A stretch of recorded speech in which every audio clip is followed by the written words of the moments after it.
Ang kaharian ng Bathala. Noong unang panahon, sa daigdig sa kabila ng mga ulap, mayroong isang ethereal na kaharian na kilala bilang kaharian ng Bathala. Ang kahariang ito, na nasa gitna ng mga langit, ay isang lugar ng kapayapaan at kasaganaan, na pinamumunuan ng mabait na Diyos na si Bathala, ang pinakamataas na Diyos ng paglikha. Ang kaharian ni Bathala ay isang paraiso ng walang katapusang kalangitan, mga lumulutang na isla na malago sa mga puno, mga ilog ng kumikinang na ginto, at isang walang hanggang ningning mula sa liwanag ng mga bituin. Dito, ang mga mortal na nagkamit ng banal na pabor ay nabuhay sa walang hanggang kagalakan, ang kanilang mga kaluluwa ay ginabayan sa langit ng mga nilalang na celestial. Sa loob ng maraming siglo, ang pamumuno ni Bathala ay hindi pinagtatalunan. Ang kanyang karunungan at kabaitan ay nagpalaganap ng pagkakaisa sa buong sansinukob, hindi lamang sa mga Diyos kundi maging sa mortal na kaharian. Gayunpaman, hindi lahat ng mga Diyos ay ibinahagi ang kanyang pananaw tungkol sa pagkakaisa. Ang isa sa kanila, isang makapangyarihang diwata na nagngangalang Alon, ay nagsimulang magtanim ng sama ng loob. Ang isang tagapag-alaga ng kagubatan, si Alon ay naging di kontento, sa pakiramdam na si Bathala ay pinapaboran ang mga tao kaysa sa iba pang mga Diyos at ang natural na mundo na kanilang pinangangalagaan. Naghanap pa si Alon. Ninais niyang mamuno hindi lamang sa mga kagubatan kundi sa lahat ng nilikha. Sa kanyang pagmamataas, naniwala siya na ang kontrol niya sa kalikasan ang siyang nagpapangyari sa kanya na mas makapangyarihan kaysa kay Bathala. Nagsimulang mag-ugat sa puso ni Alon ang mga binhi ng paghihimagsik.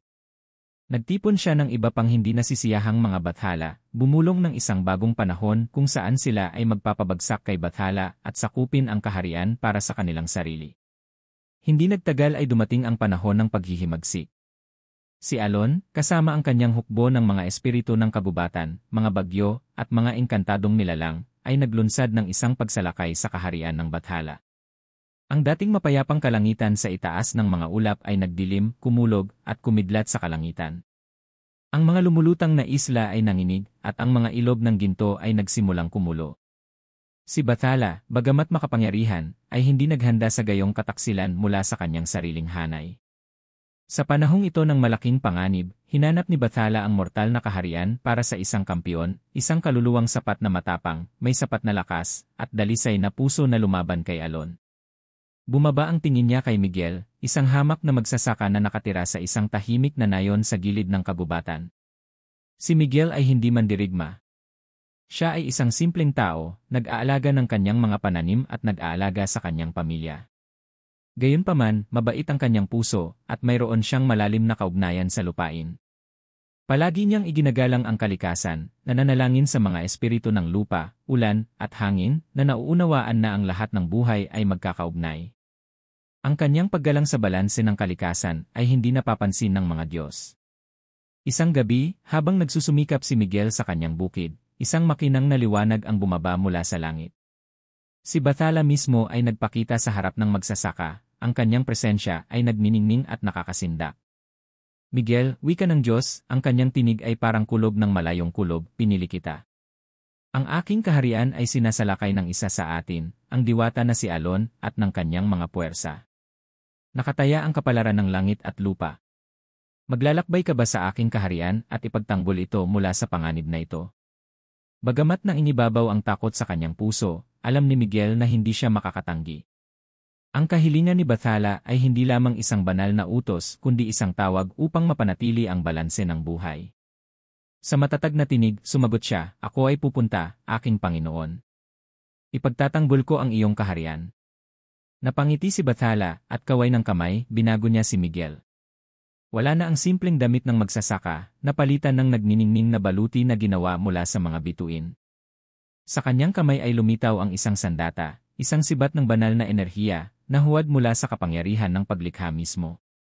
Biyayaan siya ni Bathala ng lakas, bilis, at tapang ng 100 mandirigma. Ang paglalakbay ni Miguel sa kaharian ng Bathala ay nagsimula noong madaling araw.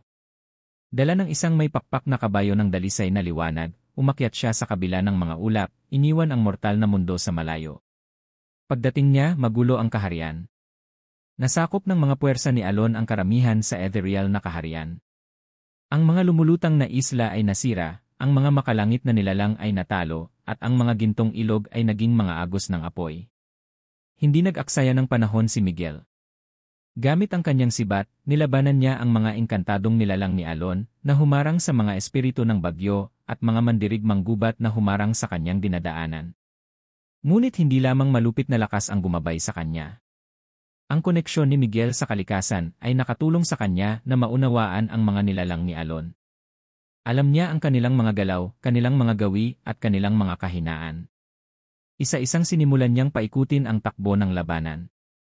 Sa wakas, narating ni Miguel ang puso ng kaharian, ang Celestial Palace, kung saan siya hinihintay ni Bathala.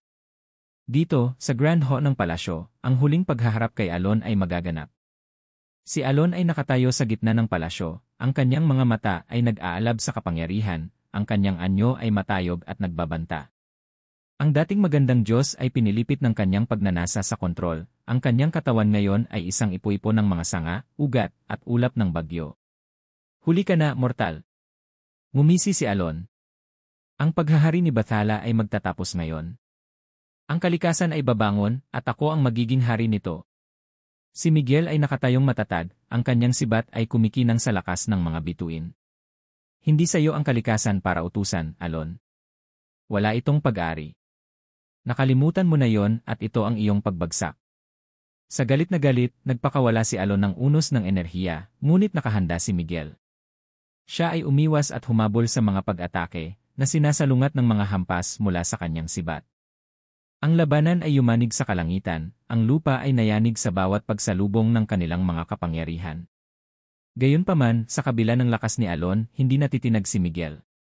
Nakipaglaban siya hindi para sa kapangyarihan, ngunit para sa balanse ng lahat ng bagay. Sa mga huling sandali, inilabas ni Miguel ang lahat ng kanyang lakas. Sa isang malakas na hampas, tinusok niya ang puso ni Alon gamit ang kanyang sibat ng paglikha. Ang buhong na diwata ay sumigaw habang ang kanyang katawan ay nalulusaw sa hangin, ang kanyang kapangyarihan ay naglaho sa langit. Naghiwalay ang mga ulap ng bagyo, at bumalik ang kapayapaan sa kaharian ng Bathala. Humarap si Bathala kay Miguel, puno ng pasasalamat ang mukha. Nagawa mo ang hindi kayang gawin ng Diyos, Miguel. Iniligtas mo kaming lahat.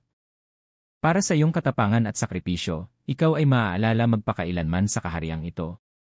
Sa gayon, inalok ni Bathala si Miguel ng isang lugar sa gitna ng mga bituin, isang upuan sa hapag ng mga Diyos. Ngunit si Miguel, na mapagpakumbaba, ay humiling na bumalik lamang sa kanyang nayon, sa kanyang pamilya at sa simpleng buhay na nakilala niya. Pinagbigyan ni Bathala ang kanyang hiling, ngunit hindi bago nagbigay kay Miguel ng isang huling regalo, isang binhi mula sa puno ng buhay, isang simbolo ng walang hanggang koneksyon sa pagitan ng langit at lupa. Bumalik si Miguel sa kanyang nayon, kung saan siya nagtanim ng binhi sa kanyang bukid. Mula rito ay tumubo ang isang makapangyarihang puno, ang mga sanga nito ay umaabot hanggang langit, ang mga ugat nito ay nasa lupa. Naging tulay ito sa pagitan ng mortal na mundo at ng langit, isang paalala ng magsasaka na minsang nagligtas sa kaharian ng mga Diyos.